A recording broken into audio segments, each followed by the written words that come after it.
ये नवरात्र जो चैत्र नवरात्र थी वो तो बीत चुकी है, अब अगला नंबर फिर गुप्त नवरात्रों का ही आने वाला है। तो क्या आप सजेस्ट करेंगी कि गुप्त नवरात्र में माँ बगलामुखी की कुछ खास लोगों को ज़रूर ही पूजा करनी चाहिए? मतलब क्या ऐसा होता है कि कोई प्रोफेशन से, ये प्रोफेशन से जुड़े हुए लोग तो ज़रूर ही कर लें, ऐसा कुछ होता है क्या? कैंसर है, बीमारी है, हारी है, कर्जा है और आपका दुश्मन है, कोर्ट कचहरी का केस है, समाज में कोई आपके लिए नकारात्मक बोल रहा है और आपका आलस ही आपका दुश्मन बना है, तो हाँ, आने वाले नवरात्रों में आपको श्री मंदिर आपके साथ जुड़कर, अगर दूर हैं तो भी हवन पूजा पाठ ज़रूर करवाना चाहिए। क्योंकि आपको मालूम है जैसे हरिद्वार के अंदर ये हल्दी का हवन करवा रहे हैं और हवन करना बहुत अच्छा होता है, हल्दी माँ को बहुत पसंद है। मिर्च का हवन किया जाता है, माँ को हल्दी की जो माला होती है उस पर ब्राह्मण बैठकर हल्दी की माला पर माँ का जाप करता है। तो जो बेहतरीन आप रिजल्ट्स ले सकते हैं वो ज़रूर करें, खुद कर सकते हैं, खुद करें, जा सकते हैं जाएं, लेकिन जो करें श्रद्धा भाव से करें। चुटकी बजाकर कुछ नहीं होता, पर होता ज़रूर है। You need a patience for that. क्योंकि मैं ये चाहती हूँ कि मेरे हर व्यूवर जो देख रहे हैं सभी को फ़ायदा पहुँचे। एक कैटेगरी ऐसी ज़रूर होगी मैम जो ना तो जा सकती होगी दर्शन के लिए दतिया और हरिद्वार, ना तो श्री मंदिर का शायद वो सहारा ले पाए। तो ऐसे लोग क्या घर में खुद पूजा हवन या अनुष्ठान 24 अप्रैल को कर सकते हैं? 24 अप्रैल को सबसे पहले पीली मिठाई और पीले फूल, पीली साड़ी, पीली चुन्नी, पीली चूड़ियाँ माँ को अर्पण कर कर आएँ किसी भी दुर्गा माँ के मंदिर में। वहाँ पर आपको ये ढूंढने की ज़रूरत नहीं है कि मेरे को इस माँ को ढूंढना है कि मैं ढूंढूँ माँ बगलामुखी का मंदिर का है। अगर जा सकें दी बेस्ट है। लेकिन आपको जो आज तक किसी ने भी किसी भी पॉडकास्ट में नहीं कहा, मैं आज आपको बताती हूँ, माँ को इमली बहुत पसंद है। और अच्छा। लड़कियों को इमली पसंद होती ही है। हाँ। तो माँ को इमली चढ़ाने से, इमली चढ़ाकर माँ इमली खाती है जब आपके दुश्मन का नाम लेके, तो कहते हैं ना इसके दांत खट्टे हो गए, वैसे दांत खट्टे हो जाएंगे आपके दुश्मनों के और मुंह के बल जाकर गिरेंगे। तो कुछ करें ना करें, अपने घर में बैठी हुई दुर्गा माँ मंदिर को इमली का भोग लगा दें, आसपास के मंदिर में इमली का भोग लगा दें और इमली खाएं भी ज़रूर प्रसाद के रूप में, और उस इमली को डब्बे में रख लें। जब भी कोर्ट कचहरी या किसी खास केस में जाएं तो अपने घर में थोड़ी सांभर बनाएं, उसमें इडली डाल लें या इमली डाल लें, या फिर आप एक काम करें, उस इमली के चावल बनाकर, साउथ इंडियन आते हैं, आप उसकी रेसिपी देखिए, वो इमली के चावल खिलाकर अपने हस्बैंड को आप कोर्ट कचहरी के केसेस में भेजें, क्योंकि वो वरदान हो गई है, वो इमली एक पूजित हो गई है। फिर आप देखिए आप कैसे केसेस जीतेंगे। ये उनके लिए ना जो जा सकते ना श्री मंदिर का हेल्प ले सकते, तो वो ये करें। हम जब गणेश लक्ष्मी जी की मूर्ति लेकर आते हैं दीपावली पे, तो उसके बाद भी उसकी पूजा करते रहते हैं। हम जन्माष्टमी पे कान्हा को पूछते हैं, लेकिन उसके बाद भी पूछते रहते हैं, मतलब साल भर हम उनकी पूजा करते हैं। क्या 24 तारीख से अगर किसी ने माँ बगलामुखी की पूजा आराधना शुरू की है तो उसको आगे भी फिर पूछते रहना है, या अगला नंबर फिर गुप्त नवरात्रों में या अगले साल जब माँ बगलामुखी का दिन होगा तब आएगा? मेरी सलाह है कि गुप्त नवरात्रों में और जब माँ बगलामुखी की जयंती आए तब करें, या फिर आपका जब तक कोर्ट कचहरी का केस या कोई दुश्मन समाप्त ना हो जाए तब तक करें। लगातार करने की ज़रूरत नहीं है, क्योंकि एक अनुष्ठान होता है, इसमें बड़ी पूजा होती है, हवन होता है, मिर्च का हवन भी होता है, नींबू का हवन भी होता है, हल्दी का हवन भी होता है आपके दुश्मन का नाम लेकर, और जैसे जैसे उसके नाम की आहुतियाँ आप डालते हैं। आपको बताऊँ, तंत्र की देवी से भी इन्हें जोड़ा जाता है, क्योंकि जो 10 महादेवियाँ हैं उन्हें तंत्र से जोड़ा ही जाता है। तो उसमें लोग जो है अपने दुश्मन की फ़ोटो भी हल्दी के अंदर लपेट कर इस हवन कुंड में डाल देते हैं कि इसका स्वाहा हो। लेकिन शालिनी, ऐसा हद तक नीचे गिरना ही क्यों कि किसी के लिए आप इतने जी का जंजाल बन जाए कि वो आपकी फोटोएं जला रहा हो। खुद को ही कंट्रोल कर लो ना। ये जीवन हम एक दूसरे को दुख देने के लिए थोड़ी आए हैं। तुम्हारे अंदर भी राम बसे हैं, मेरे अंदर भी राम बसे हैं, तो वहां तक की नीचता पर ना जाएं कि कोई आपको मिर्चों से आपके नाम का हवन कर रहा हो। ये अच्छा नहीं होता। शायद उस हवन का असर आप पर ना हो। याद रखना, आपकी 7 पुश्तों पर होगा। जो कर्म काटे हैं उससे आप बच नहीं पाएंगे। आपके कर्म आपके बच्चे भोगेंगे। इसलिए इतनी नीचता पर ना ही गिरें तो बेहतर है। फिर आपको कोई माँ बगलामुखी या कोई भी भगवान नहीं बचा पाएगा। बिल्कुल। तो ऐसे कर्म ना ही किए जाएं तो बेहतर रहेगा। बिल्कुल। अब मुझे आप ये भी बताएं कि क्या मुझे कोई ख़ास गुरु बनाना चाहिए माँ बगलामुखी की विद्या सीखने के लिए, जानने के लिए? मतलब गुरु का क्या महत्व है इसमें? गुरु का तो हमारे जीवन में हर जगह महत्व है, क्योंकि गुरु ने मुझे बताया ये राम है, उन्होंने बताया तो मैंने राम मान लिया। इसे तो सबसे पहला गुरु हमारी माँ है। लेकिन जब माँ की पूजा आराधना अर्चना करनी है तो बहुत सी चीज़ें त्यागनी पड़ती हैं। ठीक है, गुरु बनाकर उनकी साधना करने के लिए क्यों मनाना है माँ बगलामुखी को की पूजा साधना आराधना के लिए गुरु? क्या आप संसार छोड़ रही हैं? क्या आप अपने बच्चे छोड़ रही हैं? तो आप ये समझिए कि इस 10 देवियों की पूजा के लिए बहुत त्याग करना पड़ता है। और नहीं तो अगर थोड़ा बहुत कष्ट है तो माँ की एक पूजा, एक हवन करने से ही आपके दुश्मन बिल्कुल खत्म हो जाएंगे, क्योंकि माँ उनकी जीभ ही पकड़ लेगी, आगे कुछ वो बोल ही नहीं पाएंगे। अपाहिज होते देखे हैं मैंने लोग, जो दुश्मन दूसरों के बारे में बोलते हैं, अगर हवन करवा दिया, सामने वाला आपके लिए बहुत बड़बड़ बड़बड़ करे, वो अपाहिज हो जाएगा, दुनिया छोड़कर चला जाएगा। तो वही कह रही हूँ, ऐसी स्थितियों में लोगों को लाए ना, पर बिना गुरु की इनकी आराधना नहीं करनी चाहिए। और गुरु बनाने की स्थिति ना हो तो आपको श्री मंदिर ऐप का हेल्प लेनी चाहिए। हम ये जब मिर्ची हवन और हल्दी हवन इन चीज़ों के बारे में सुनते हैं तो ये एक तो बहुत नया होता है। आप प्लीज़ मुझे कमेंट करके बताइए कि आप में से कितने लोग इन बातों के बारे में जानते भी हैं। और फिर उसके बाद एक नेगेटिविटी जैसा ये साउंड करता है, क्योंकि हम तो वही हवन जानते हैं जिसमें घी डाला जाता है और वो हवन की जो सामग्री होती है उसकी आहुति दी जाती है, जिसमें बच्चे भी शामिल होते हैं, जिसमें महिलाएं भी शामिल होती हैं, पुरुष भी शामिल होते हैं। तो ये मिर्ची हवन और हल्दी हवन सुन के तो नेगेटिव लग रहा है, क्या होता भी नेगेटिव है? नहीं। अगर आपकी किसी ने शादी बांध दी या आपका कोक बांध दी, आपने सुना होगा ऐसी बातें लोग करते हैं तंत्र विद्याओं से, तो उस लड़की के लिए बगलामुखी में अगर हल्दी का हवन करवाया जाए तो जिसने किया है, हम सामने वाले का कोई बुरा नहीं चाह रहे कि माँ मेरी कोक बंदी है और मैं हल्दी आपको अर्पण कर रही हूँ और आपका नाम लेके स्वाहा स्वाहा माँ बगलामुखी मैया स्वाहा मंत्रों से जाप कर रही हूँ, उसकी शादी खुल जाएगी। कोई नकारात्मक नहीं है भाई। माँ हल्दी के सरोवर से निकली थी, इसलिए उन्हें पीताम्बरा भी कहा जाता है, तो उन्हें पसंद है वो, इसलिए कोई नेगेटिव नहीं। और हल्दी कभी नेगेटिव हो ही नहीं सकती। एंटीबायोटिक है, पेट में कीड़े हो गए, हल्दी का पानी पीना शुरू कर दो, वैसे ही तुम बच जाओगी, चीजें बेहतर हो जाएंगी और तुम्हें किसी दवाई की जरूरत नहीं पड़ेगी। जब लड़की अपनी शादी के फंक्शन शुरू करती है, मेरा बच्चा तो सबसे पहले उसे हल्दी से ही शुरुआत करते हैं। मेहंदी लग गई, अगले दिन सुबह हल्दी कि मेरी लाडो के हाथ पीले करा दे मेरी मैया, कितने गाने बने हुए हैं ना। तो हल्दी कभी बुरी नहीं हो सकती। अब आते हैं बात मिर्च पर। हाँ, मिर्च बुरी होती है, लेकिन समझिए कौन सी मिर्च। लाल मिर्च से भी माँ का हवन किया जाता है, जब दुश्मन का सर्वनाश करना, बस खत्म कर दो इसे। 7 लड़कों ने मिलकर एक लड़की का बलात्कार कर दिया, मैं तो खुद कर दूंगी ऐसे लड़कों का मिर्ची से हवन। वो मासूम बच्ची, वो कहाँ गलत थी, वो दुश्मन ही है और वो जीने लायक ही नहीं है। लेकिन एक सफ़ेद मिर्च से हवन होता है। सफ़ेद मिर्च का हवन करवाते हैं करोड़पति अमीर लोग। भैया उसको नज़र आ गई, इनके पास इतना पैसा, इनके पास ये गाड़ी, इनके पास वो गाड़ी, इनका घर इतना बड़ा, इनका घर वो, तो वो दुश्मन जो है ना, जो नज़र लगी है, सफ़ेद मिर्च से हवन कराने से वो नकारात्मकता खत्म हो जाती है। काली मिर्च का हवन, समझो जब आपके ऊपर किसी ने तंत्र कर दिया और आपकी कोई गलती नहीं थी, ठीक है। आप मानो शालिनी, लोग कैसे कैसे कॉल्स करते हैं एस्ट्रोलॉजर्स के पास। हम एस्ट्रोलॉजर्स को गालियां देते हैं, लेकिन जो लोग कॉल्स करते हैं उनका पता नहीं। मुझे बगल वाली भाभी बहुत पसंद है, अब वो अपने हस्बैंड को छोड़कर मेरे पास आ जाएं, आप उनके लिए हवन कर दीजिए। तंत्र करने वाले लोगों को ऐसे कॉल्स आते हैं, लेकिन जो कर रहे हैं उनकी कोई गलती नहीं है। एस्ट्रोलॉजर्स के लिए सब लोग ऐसी बातें बोलते हैं। तो ऐसे लोगों से अपना पीछा छुड़ाने के लिए, जैसे कि आप क्यों दूर जाती हैं, आप किरण शाहरुख खान की पिक्चर देख लीजिए, वो एक शादीशुदा लड़की के पीछे पड़े थे कि नहीं पड़े थे। सब कुछ हमारी पिक्चरों से तो हमें मिलता है। एक लड़की जो आपसे प्यार नहीं कर रही, लड़के क्या उसके मुंह पे तेजाब नहीं फेंकते, ये भी आपको देखने के लिए मिलता है। ऐसे दुश्मनों से बचने के लिए भैया हमें नहीं करना, मुझे प्यार नहीं है, कोई जबरदस्ती है क्या? तो no means no, when girl says no means no, तो काली मिर्च का हवन किया जाता है। दुश्मन जहां हो वहीं स्वाहा हो जाता है। बीमार पड़ जाएगा, मैं आपको झूठ नहीं बोलूंगी मर जाएगा, मैं आपको झूठ नहीं बोलूंगी अपाहिज हो जाएगा, किसी लायक ही नहीं रहेगा। और मैं आपके कैमरे में ये कहती हूँ, ये बिल्कुल सही है। जो किसी की बेमतलब की ज़िंदगी में बेमतलब की जो है ना प्रॉब्लम्स खड़ी करे, ऐसे लोगों का नाश ही होना चाहिए। और मैं नहीं कह रही, श्री कृष्ण भगवान ने कहा कर्म कर, सामने कौन खड़ा है ये मत देख। भाई अगर वो तुझे मार रहे हैं तो खुद को तो मारोगे ही, बचाने के लिए उसको तो मारोगे ही। तब किया जाता है। बहुत अति हो जाए तब करें। मैंने आपसे पहले कहा, इन देवी की पूजा कोई मजाक नहीं है, उठे कोई भी कर ले, पर सामने वाला आपकी बेटी के पीछे ही पड़ा है।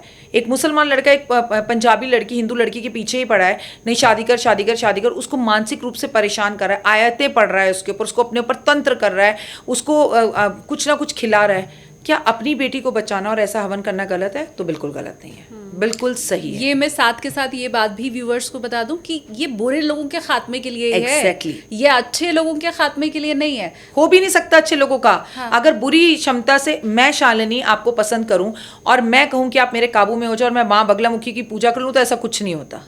तुम भी एक देवी हो, साक्षात देवी का रूप मेरे सामने बैठा है, तो एक देवी दूसरी देवी का कभी नुकसान नहीं पहुंचाती। सिर्फ जो दुख पहुंचा रहा है, जिससे तकलीफ, और आप बेकसूर हैं, तो देवी 24 घंटे में रिजल्ट देती है। मैंने देखा है 24 घंटे में इन हवाओं और इन हवन का, इन पूजा का, इन जापों का असर देखा है। मैंने तो लोगों को देखा है, अगर उस मंदिर में जाकर खड़े हो जाएं तो वो जीत जाते हैं इलेक्शन। अच्छा। बिल्कुल।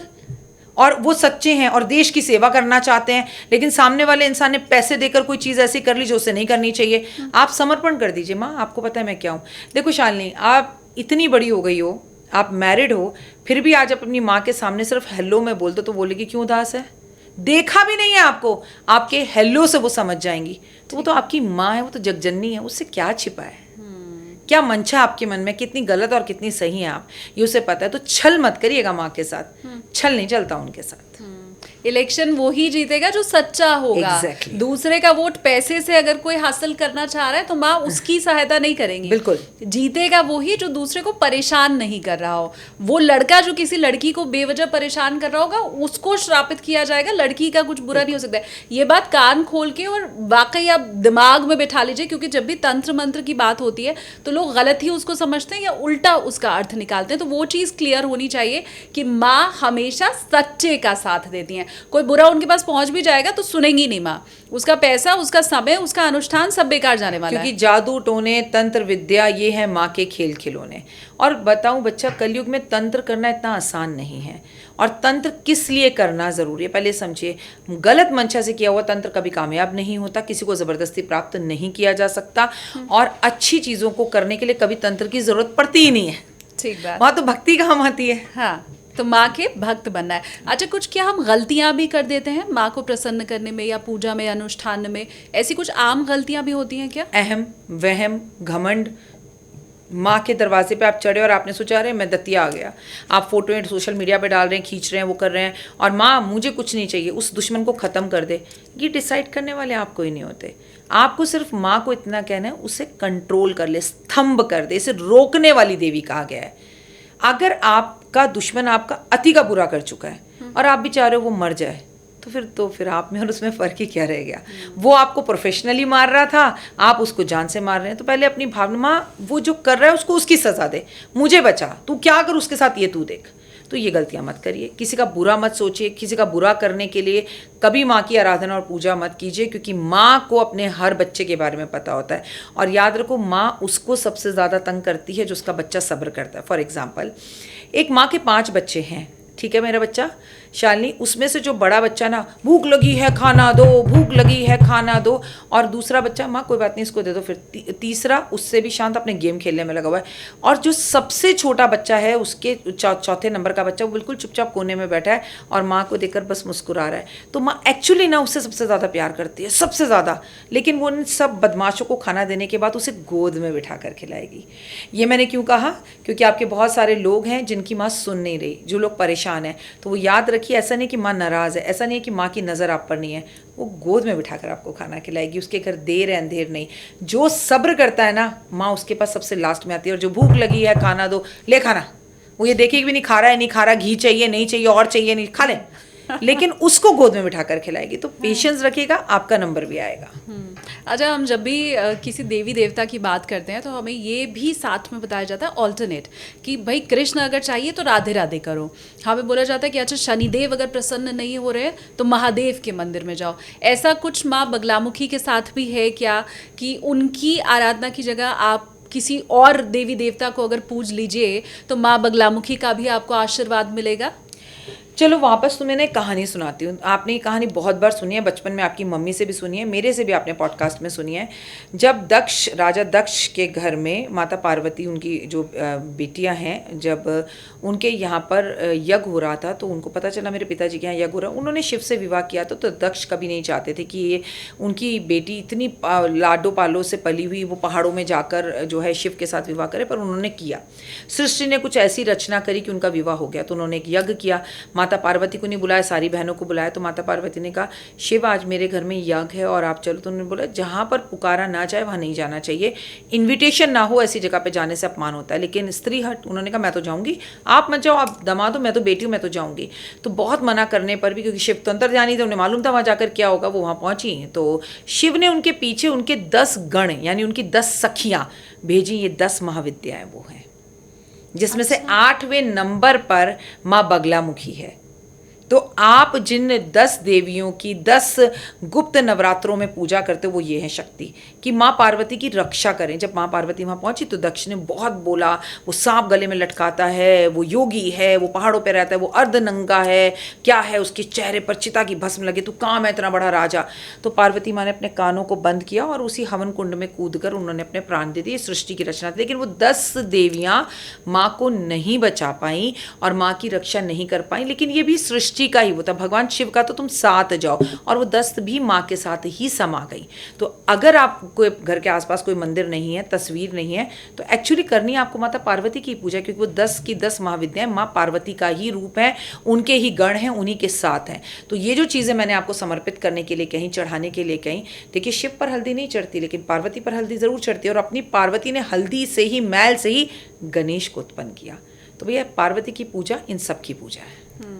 कोई विशेष व्रत भी होता है क्या माँ के लिए? कभी भी किसी भी भगवान का जब जन्मदिन होता है उस दिन आप अगर व्रत रखते हैं बहुत अच्छा है। हल्दी वाला पीला खाना शाम को एक टाइम खाइए, सुबह माता पार्वती की पूजा कर लीजिए, हल्दी की माला पर ओम पार्वती पते नमः का जाप कर लीजिए। साधारण आम इंसान जो कर सकता है वो करे। और सबसे बड़ी बात, इस दिन आप अपने घर की देवी देवताओं को सोना ज़रूर पहनाएं। ना पहना पाए तो हल्दी की माला जो सोने के जैसे चमकती है वो पहनाएं। हल्दी पानी में डाल के ज़रूर नहाएं।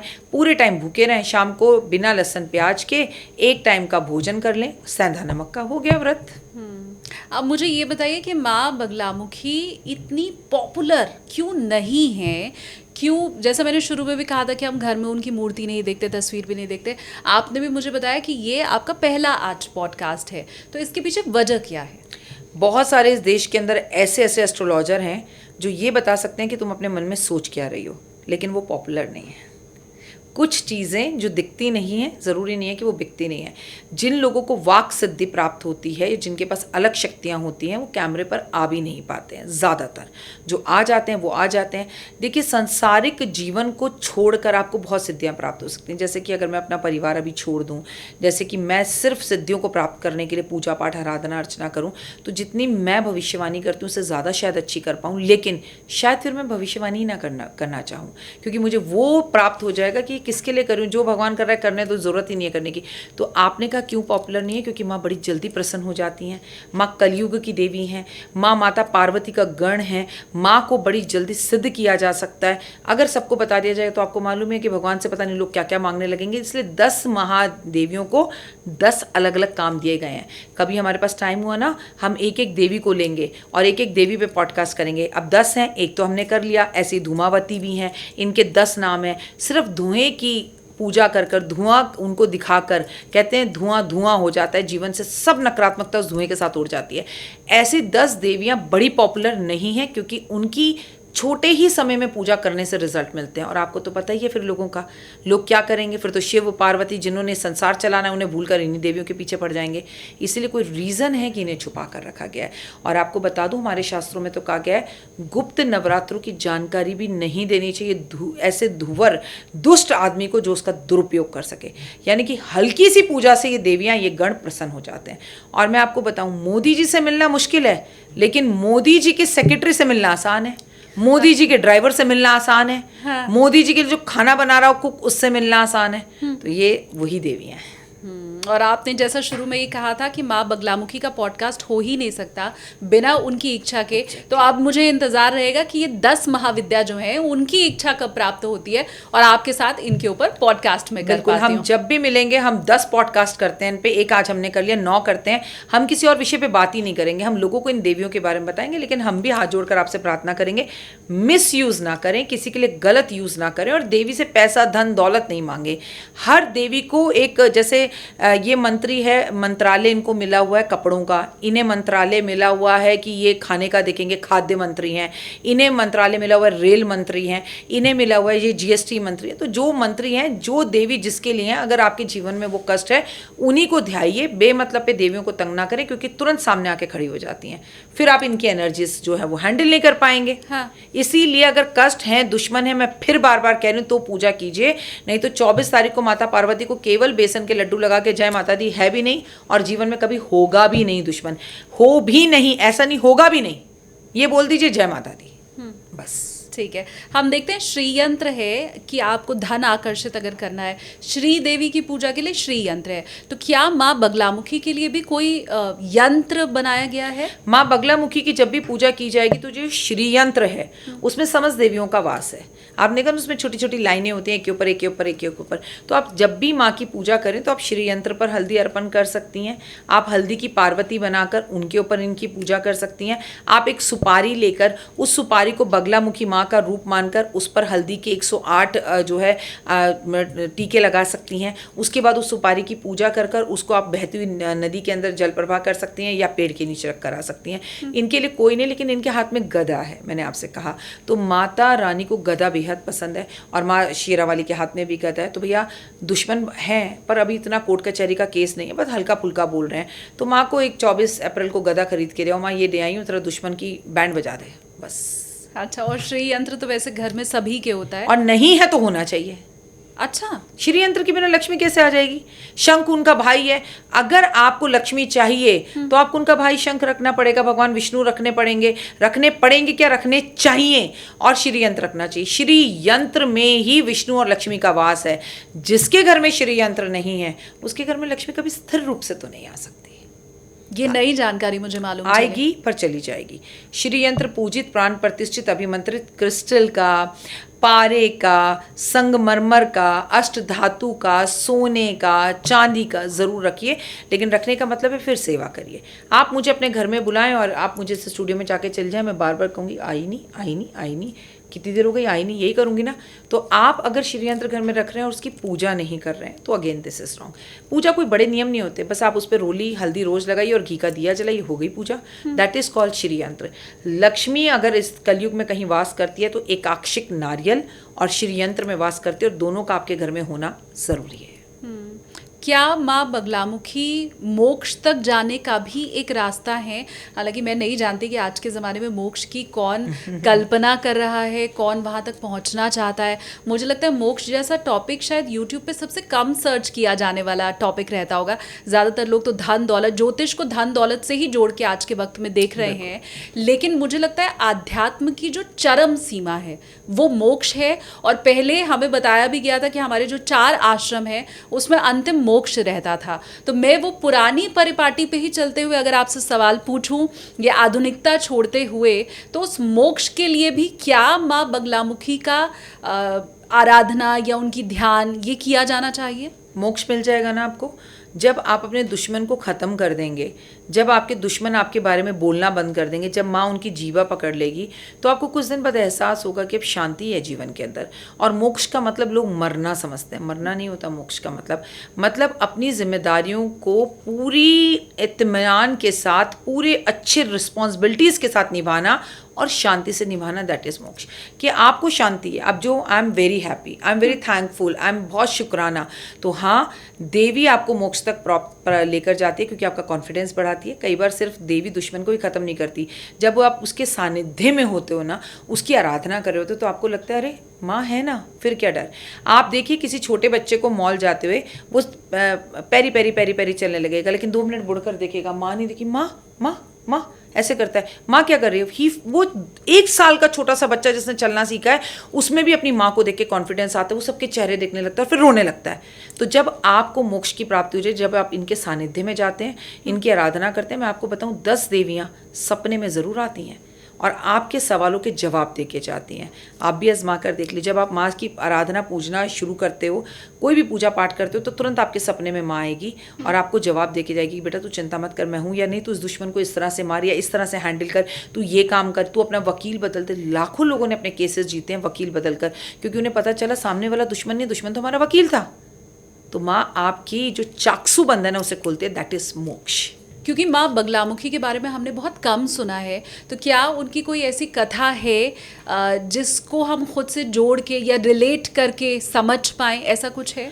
आपने शुरू में राम जी का जिक्र किया, मैं आपको बताना चाहूँगी कि जब समुद्र से रास्ता मांग रहे थे, जब वन वन वन वन राम जी सीता मैया को ढूंढ रहे थे, तो उनकी भेंट हनुमान से हुई, तो उन्हें पता चला कि रावण और उसका पुत्र भी बगलामुखी मैया की पूजा कर रहे हैं और करते हैं। तो उन्होंने देवी की आराधना करी, देवी को याद किया। देव की अगर बगलामुखी विजय दिलाने वाली है, दुश्मन पर जीत दिलाने वाली है, और आप भी अच्छे से जानते हैं कि राम जी बिल्कुल सही थे। कोई आपकी पत्नी को उठाकर ले जाए तो उन्होंने आवाहन किया, समुद्र के किनारे बैठकर माता बगलामुखी की पूजा करी। माता बगलामुखी ने उन्हें दर्शन दिए और कहा कि विजयी भव, मैं तुम्हें एक ऐसा अस्त्र देती हूँ जिससे तुम रावण का वध तुरंत कर दोगे। जबकि रावण को मारा नहीं जा सकता था, अमृत कलश था उसके पास, लेकिन माता बगलामुखी ने ही वो शस्त्र राम जी को दिया। किस लिए? कि वो रावण का वध कर सके। सोचिए, जब राम जी को अपने दुश्मन का वध करने के लिए इस देवी की आराधना की जरूरत पड़ी, तो मैं और आप तो चीज़ क्या है। अब बात करें पांडवों की। पांडव ने देखा, जब कहते हैं ना चक्रव्यूह के अंदर अभिमन्यु की मृत्यु हो गई, तो पांडव टूट गए और उन्होंने कहा कि अब अस्त्र शस्त्र हमें नहीं, इस युद्ध से कोई फायदा नहीं है। तब भगवान श्री कृष्ण ने उन्हें याद दिलाया कि माता बगलामुखी की पूजा करो, और रातों रात पांडवों ने बगलामुखी माँ की पूजा करी, उनका मंदिर स्थापित किया। माँ बड़ी प्रसन्न हुई, माँ उनके समक्ष आई। मैं ये नहीं कहती हम कलयुग में जी रहे हैं, ना तो हमारे साथ श्री कृष्ण भगवान साक्षात हैं तो सही हमारे मन में कि आप माँ का मंदिर बनवा दो, लेकिन आप अपने जीवन में, अपने घर में, अपने परिवार में माँ की एक छोटी सी तस्वीर लगाकर अगर उन्हें जगह दे दो और कहो कि अब तेरा तुझको अर्पण क्या लागे मेरा। तो पांडवों ने युद्ध जीता, आपके सामने है। 100 कौरवों से 5 पांडव जीत गए। ये बहुत बड़ी बात है, छोटी बात नहीं है। उनकी सेना, जिनके पास श्री कृष्ण भगवान की सेना स्वयं हो, और लेकिन श्री कृष्ण भगवान जिसके साथ हो तो जीत उसकी है।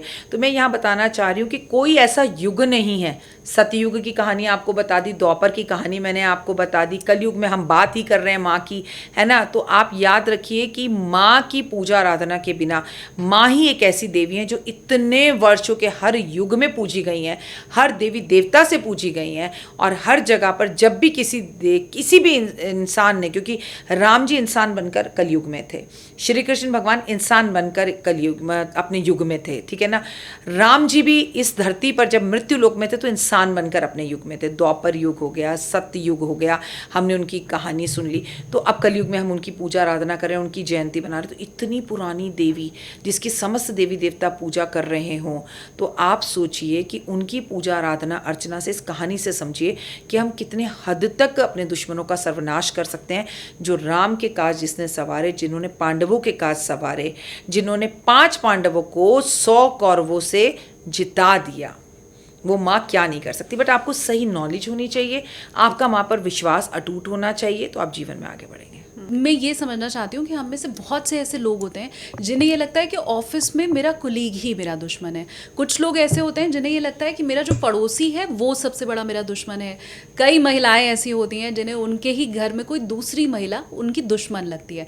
तो क्या वाकई हमारा जो कुलीग होता है, या हमारा जो पड़ोसी है, या मेरे अपने ही घर में मेरी जेठानी या मेरी सास या कोई दूसरी महिला है, जैसे मैं दुश्मन मान रही हूँ, वो दुश्मन है मेरा, और उसके लिए मैं बगलामुखी की शरण में जाऊँ? देखिए, त्रेता युग, द्वापर युग, सत्ययुग और कलयुग, इन 4 युगों के अंदर मैं बात करूं तो आपने जो त्रेता में देखा, जो द्वापर में देखा, श्री कृष्ण राम जी का देखा, वो दुश्मन होता है। आप और मैं दुश्मन नहीं हैं। आपका ऑफिस में काम करने वाला कुलीग आपका दुश्मन नहीं है, आपकी देवरानी आपकी दुश्मन नहीं है, आपकी जेठानी आपकी दुश्मन नहीं है। आप चाहकर भी ये पूजा पाठ आराधना अर्चना करेंगे तो गलत है। आपकी देवरानी आप ही के कुल की है, अपने ही कुल का नाश करने के लिए पूजा कर रहे हो, तो आपका नाश कैसे नहीं होगा। आपकी सास जिसने आपके अपना बच्चा अपनी कोख से, अपना लाल आपको दे दिया, सास ही खत्म हो जाए, दुश्मन खत्म हो जाए, तो आप बच जाओगे। इसके साइड इफेक्ट्स तो आप पर भी होंगे। हाँ। राम जी की रावण के साथ कोई दोस्ती नहीं थी। कौरवों ने और पांडवों ने युद्ध किया तो पांडवों को उसके लिए माफी मांगनी पड़ी। उनके ऊपर कितने उनका नुकसान हुआ आपने देखा। पांडव युद्ध तो जीत गए, लेकिन उनके पुत्र जो थे पांचों अभिमन्यु को मिलाकर सारे के सारे मर गए। तो उनको तो उनके पापों की सजा मिली, उनका भी तो सारा का सारा कुल वंश खत्म हुआ। तो वैसा ही होगा आपके साथ भी अगर आप ऐसा करेंगे। तो ये जो घर में दुश्मनी है ना, ये 2 बर्तन हैं, ये 2 कप हैं, इनके टकराने से आवाज़ होगी। लेकिन इसका नुकसान चाहूँगी ये बच जाएगा, ऐसा कभी नहीं हो सकता, क्योंकि इसको तोड़ देती हूँ। रोज़ इसी में चाय सुबह शाम, पहले तो रंग फेड होगा, फिर वो टूट जाएगा, वो जल्दी ख़त्म हो जाएगा। तो जो इस तरह की दुश्मनी आप सोच रहे हो ये बेपैनी की है, ऐसा बिल्कुल ना करें, इससे नुकसान आपको ही होगा। सामने वाला थोड़ी देर के लिए चित्त होगा, क्योंकि कलयुग है, माँ का नाम लोके पुकारोगे माँ आ जाएगी, लेकिन बचेंगे आप भी नहीं। तो दुश्मनी ढंग से निभाएं। ये कोई दुश्मनी नहीं है, ये आपकी सोच है और ये आपके मन में बैठे हुए उनके लिए गलत भाव है। भाव बदल लीजिए, सब कुछ बदल जाएगा, खूबसूरत समा हो जाएगा। वो आपसे बात नहीं कर रहे अच्छे से, आप कर लीजिए। वो आपको नमस्ते नहीं कर रहे, आप कर लीजिए।